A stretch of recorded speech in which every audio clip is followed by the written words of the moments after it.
While the love story of Bobby and Cherry is certainly wonderful, it is not your typical romantic fairy tale. These two have been married for 40 years already. While on the outside everything looked great, behind the scenes Bobby was keeping a secret from his wife. However, this secret was ultimately revealed and transformed everything Cheryl once knew. But before we start our story, smash the like button, make sure to subscribe and hit the notifications bell so you won't miss any new stories. It was January 2015 when Cheryl began her normal morning ritual. Her husband was asleep when there was a knock on the door. She opened the front door to see authorities standing before her. She assumed they were there to check up on her crazy neighbor. Cherry did not worry for a second because she assumed it was a mistake. However, before she could even ask what they wanted, 12 officers pushed past her. For a few years, a crazy lady had lived next door to the couple. They knew that the police often came to check in on her, so Cheryl assumed they must have simply knocked at the wrong door this time. At first I wasn't worried, but the moment I opened the door, 12 officers came barging past me, Cheryl said. At that moment, she had no idea that this would be the moment that her world would be turned upside down. Some of the officers who walked past Cheryl had been wearing jackets with the familiar FBI letters across the back. She heard one of the officers ask her husband one question, "What's your name?" He replied without hesitation, "Bobby Love." The officials went right for Bobby and asked him a series of questions starting with, "What's your name?" But then they said, "No, what's your real name?" Moments later, Bobby was put into handcuffs and taken away. Bobby had a past. Cheryl couldn't understand what was going on. She didn't know how to react.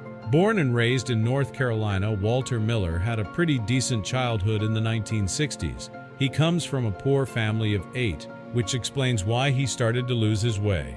Walter had his first arrest as a Sam Cooke concert when he humorously yelled a curse word at the stage. It all started when Walter attended a Sam Cooke concert. Jokingly, Walter yelled a profanity directed at the stage. Almost immediately, he was arrested for disorderly conduct. Later, he spoke about the incident. Things went downhill pretty quickly after that. After the concert, he was involved in lots of trouble. He started stealing, and with each crime started to be more willing to take risks. These were just petty crimes, juvenile detention, and so on. However, within the time he started to receive more severe punishments. After years of petty crimes, he finally had to face the consequences. What happened exactly? Walter went from doing anything he wanted to follow the rules of the juvenile detention system. Years later, he complained about how horrible the food and violence were. The entire time Walter was there, he imagined getting out. In the night, Walter would fall asleep listening to all the trains passing by. The sounds made him wish he was a free man and wasn't confined to the walls of the center. He knew he had to get out, but he had to figure out how. His chance arrived when one night, the guard manning the doors of the detention center turned his back to check the time. He quickly bolted to the exit doors. He ran out and never looked back. This marked the first time he escaped from somewhere. Walter ran for the train tracks and carried out what he wanted to do for quite some time. He went and checked where they were going. Turns to, he went north, to Washington, D.C., where his brother lived. His life was changing for the better. At first it seemed like things were really turning around for Walter. One of his brothers was living in Washington, D.C. at the time, so Walter stayed with him in his city apartment and enrolled himself in high school. In fact, he began actually going to his classes and playing basketball with friends. Once again, Walter became part of the wrong group of kids, and his life took a turn for the worse yet again. He couldn't seem to stay on the right path. While his friends were not involved in petty theft, they were involved in more dangerous incidents. He and his friends started out robbing banks and happened to be successful because there was relaxed security. Initially, Walter and his friends kept on getting away with bank robbing. Unfortunately, his lucky streak soon came to a need. August 1971 marked the day that everything came crashing down. He robbed a bank with a silent alarm. By the time he exited the bank, the authorities were all waiting for him. He did everything to escape, but then he was shot. It was over. or you may think. When Walter walked out of the bank, the police were already in the parking lot, waiting for him. "I tried to get away, ducking and weaving, running through cars," he said. However, an officer didn't give him the chance. Yet again, he was caught. What could he do next? Walter was caught and sentenced for 25 to 30 years for bank robbery. In the process, he also was told that his mother passed away. With this news, Walter decided he needed to change his life. Walter requested to be moved to a prison with minimum security. This is when his plan started to form. There had been a few appeals done for Walter, but they all failed. While he had gotten used to prison by that point, he decided that the only way his life would be even slightly improved was if he'd be transferred from a maximum security center to a minimum security one down the hill. And so, he came up with a plan. Walter was determined to change his life. He maintained a clean record in prison, hoping for a transfer to minimum security. When he finally got it, the new facility felt like a camp compared to his previous one. Though it still had fences and gun towers, it offered more freedom. Initially, escape was not on his mind, but that changed. Life was easier here. Inmates could walk outside and make calls.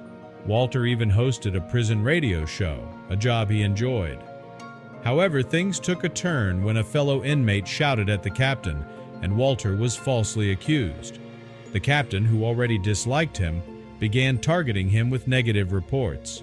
A few more, and Walter would be sent back to maximum security. He was determined to avoid that at all costs. With negative reports piling up, Walter was assigned to one of the lowest tasks, cleaning roads. This meant waking up early and enduring the humiliation of people throwing food at him. Worse, it was winter, and the cold made it unbearable. Yet amidst the misery, he saw an opportunity. The bus that transported inmates stopped at an intersection near a wooded area. He started observing every detail, formulating a plan. Walter noticed that the guard on Tuesday mornings was particularly lazy, often skipping pat-downs before inmates boarded the bus. Over months, he studied the routine, memorizing every step. The day arrived. Walter emptied his locker, hiding essentials under his uniform.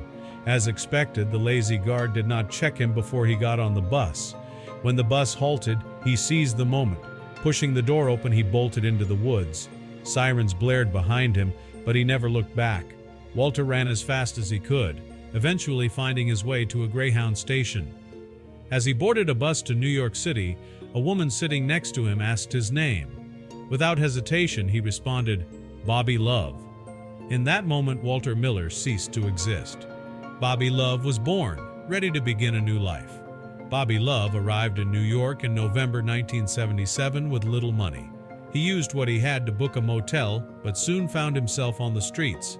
Determined to survive, he created a new identity, securing a birth certificate, social security number, and driver's license.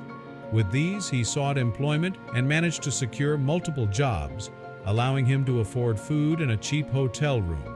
Seeking a better life, Bobby found work at the cafeteria of the Baptist Medical Center. There he met Cheryl, the woman who would become the love of his life. Life finally took a positive turn.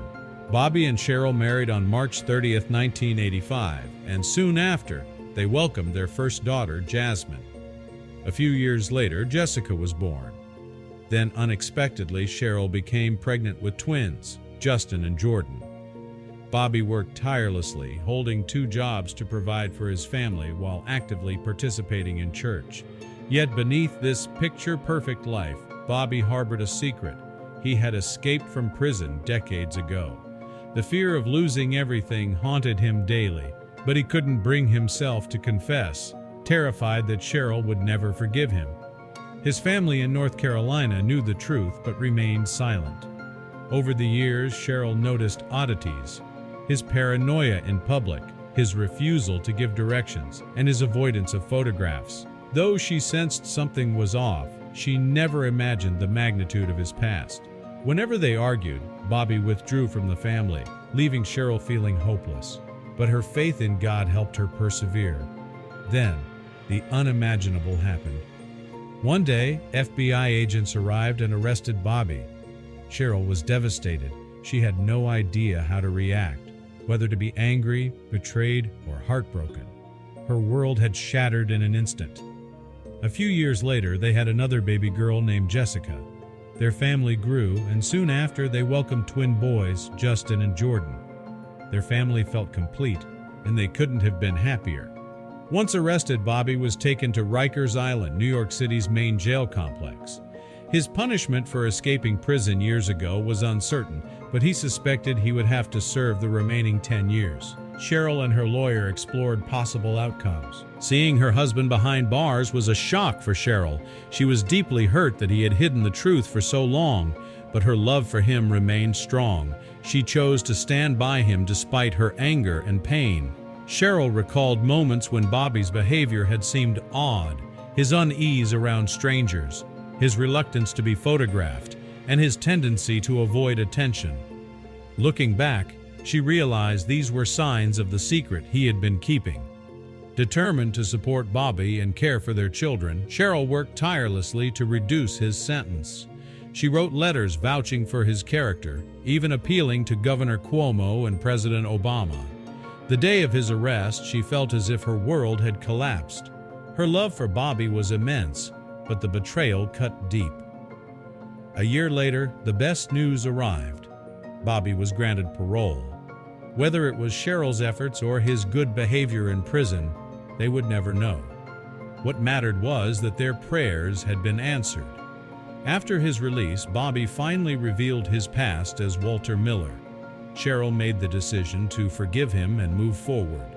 Their children did not judge him. Instead, their bond grew stronger. The family chose to leave the past behind and focus on the future. Despite feeling deceived, Cheryl never stopped fighting for Bobby's freedom. She emphasized that the man she knew was Bobby Love, not Walter Miller. She saw the transformation in him, the person he had become, dedicated to his family. Bobby's past was no longer relevant. The name Walter Miller was a relic of a life long gone. He had built a new life, and that was all that mattered. When Bobby's parole was granted, it felt like a miracle. The family had little hope, but their prayers were answered. Cheryl chose to forgive and embrace the life they had built together. The day he was freed, she asked him, "Are we the Loves or the Millers?" He replied, "We love. We love." Their time apart had only strengthened their connection. Now, without secrets, Bobby and Cheryl felt as if they were meeting again for the first time. But their love had always been there, unwavering.